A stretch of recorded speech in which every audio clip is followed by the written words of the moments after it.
Hello and welcome back to a new video. In this video, we are going to learn about the working of the Supreme Court at Calcutta. In specific, we are going to learn about the trial of Raja Nand Kumar, which happened in 1775. This is module 1.2 from History of Courts, semester 3, Mumbai University, second year BA LLB. The Supreme Court at Calcutta, which was established in 1774, became involved in one of the most controversial and historically important cases in Indian legal history. And we are going to learn about the trial of Raja Nand Kumar. This case is known as the first judicial murder in India because of how it was conducted and the political tension which surrounded it. The case showed how the Supreme Court worked in its earlier years, how far its authority could reach, and how it often clashed with the company's administration. Now, who was Raja Nand Kumar? He was a powerful Indian administrator in Bengal and had served as governor of Hooghly under the Nawab. He was respected and influential among the Indian elites. He had dealings with the British and East India Company. In 1775, he accused Warren Hastings, who was the Governor General at that time, of taking bribes. This accusation created political conflict between Nand Kumar and the highest ranking British officers. Let us look at the events which led to the trial. First, Nand Kumar accuses Warren Hastings of accepting bribes, and he presented documents to the Governor General's Council showing that Hastings took large sums from Indian nobles. The council believed Nand Kumar. The majority of the council members admitted the documents and began investigating Hastings. Soon after, Nand Kumar was charged with forgery. A British merchant named Falk filed a complaint accusing Nand Kumar of forging a bond years earlier. The case was suddenly taken up by the Supreme Court, led by Chief Justice Sir Elijah Imlay, who decided to try Nand Kumar under the English criminal law. Now we have to understand, at that time the English criminal law was only applicable to British subjects. Now this began a highly controversial trial. Let us look at how the Supreme Court was working during this trial. First of all, the court applied the English forgery laws. Now in this law, forgery law, the punishment was death by hanging. And this was the first time that English criminal law was used against an Indian in a case unrelated to the British subjects. A grand jury and a petty jury composed of all Britishers heard the case of Raja Nand Kumar. There was no Indian involved in the jury. Also, the court rushed through the trial. There were charges filed, trial conducted, sentences passed, execution ordered. All of this happened in a very short time. Also, appeal was denied. According to law, death sentences require confirmation from higher authorities. But the Supreme Court refused to delay this execution, making appeal impossible. And Raja Nand Kumar was executed by hanging on 5th of August 1775. This actually was a shock to the Indian population and created a major political crisis. And now, why was this trial controversial? First of all, Raja Nand Kumar had accused Warren Hastings of corruption, and soon after he was charged, tried and executed by a court led by Hastings' close friend Elijah Imlay. He was the first Chief Justice of Supreme Court also. Also, the alleged forgery happened before the English law existed in Bengal. The Supreme Court still applied the British law retroactively. Indians were excluded from this trial process.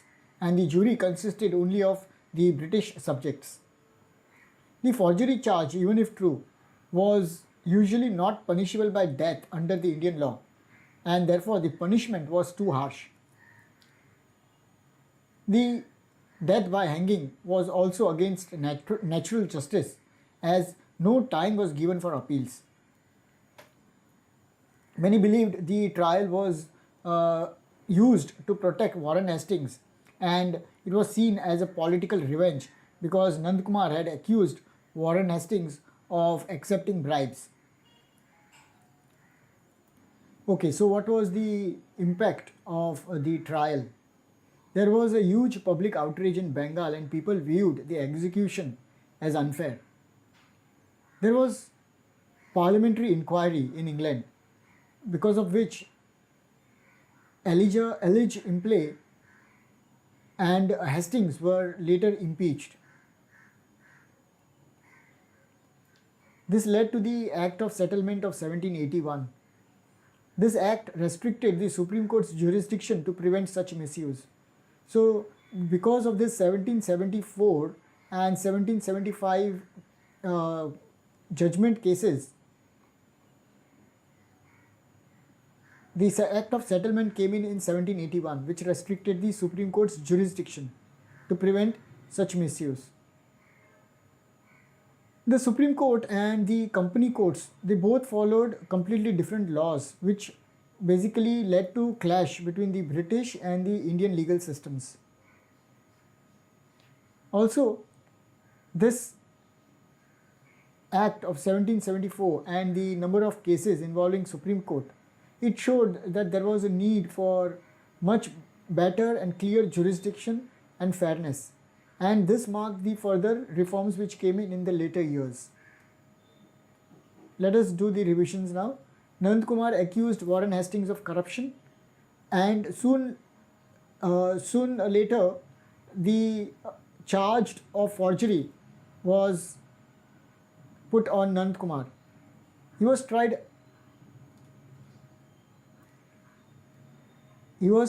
under the English law by Supreme Court, even though it was not applicable to Indians.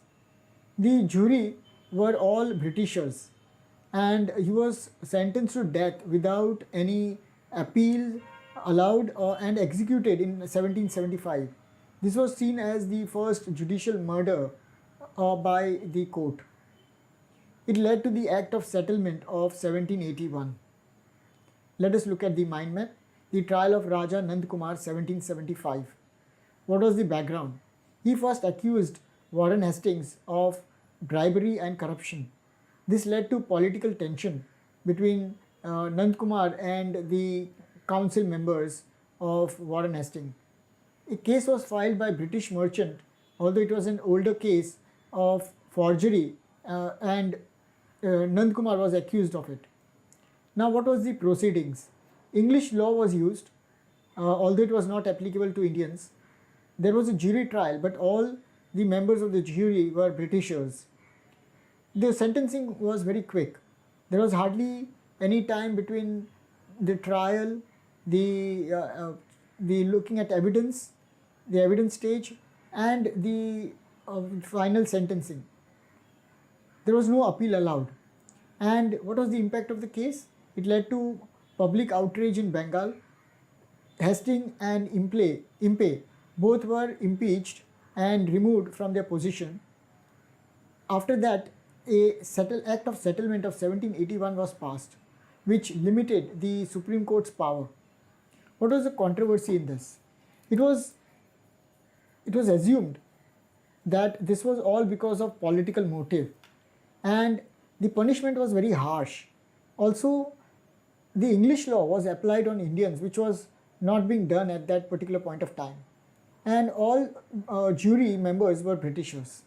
These were all the controversy regarding Raja Nand Kumar trial of 1775. Now let us look at few of the MCQs. The trial of Raja Nand Kumar took place in which year?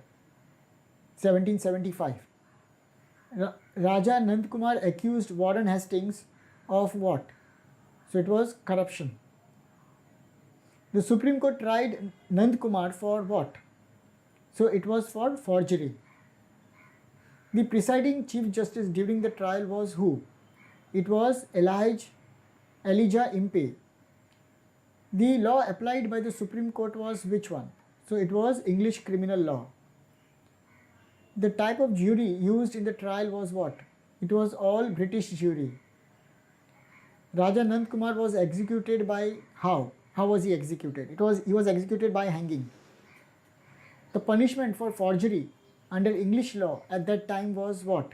It was death penalty. The trial is often referred to as what? The first judicial murder in India. The controversy mainly arose because the court applied English law. The controversy mainly arose because the court applied English law to whom? Because it was applied retroactively to an Indian, although English law was not applicable to Indians at that time. The trial of Nand Kumar increased tensions between whom? So it was between the Supreme Court and Adalat systems. Which act was passed partly due to this trial? Because of this act, the Act of Settlement 1781 was passed, which restricted the jurisdiction and what kind of judgments could be passed by the Supreme Court. The execution of Nand Kumar caused what? It caused public outrage in Bengal. Nand Kumar was, who was Nand Kumar? So Nand Kumar was a British officer, or was he a Bengali administrator? He was a Bengali administrator. Which court conducted the trial? So this was, which court conducted the trial? It was Supreme Court at Calcutta. The person who filed the forgery charge against Nand Kumar, what was his name? He was Falk.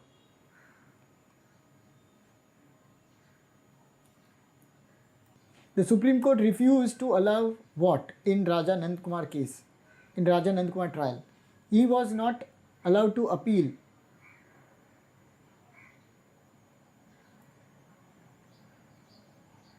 Or delay of execution. Why was the punishment considered harsh? Because under Indian law, forgery was a minor offence and not punishable by death. The trial highlighted conflict between whom?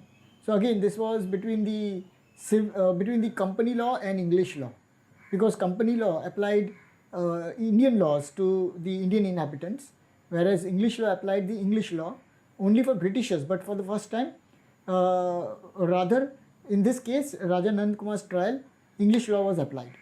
The long-term impact of the case was the reforms limiting Supreme Court's power.